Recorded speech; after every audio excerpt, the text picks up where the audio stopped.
Salut à tous et bienvenue sur Nos TV. On se retrouve pour un nouveau numéro de Carton Rouge, le Carton Rouge spécial avant-match entre Saint-Etienne et le Paris Saint-Germain. C'est le choc de cette 25e journée de championnat de France qui aura lieu ce soir ici à Geoffroy Guichard. Le temps est magnifique et on s'attend à avoir un superbe match puisque l'AS Saint-Etienne, 4e au classement avant le début de cette journée, reçoit donc le Paris Saint-Germain, leader incontesté. Un Paris Saint-Germain en grande forme malgré les absences de Neymar, de Cavani.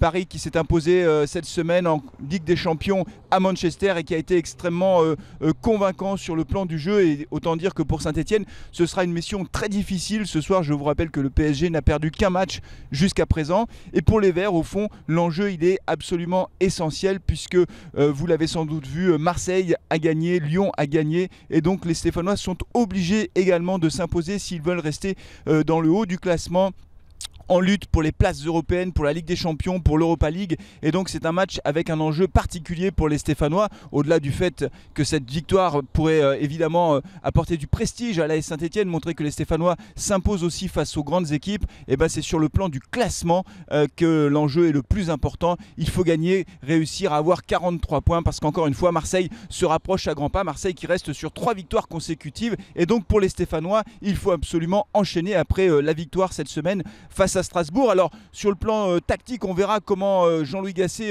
compose son équipe. Est-ce qu'il restera avec une défense avec 3 défenseurs?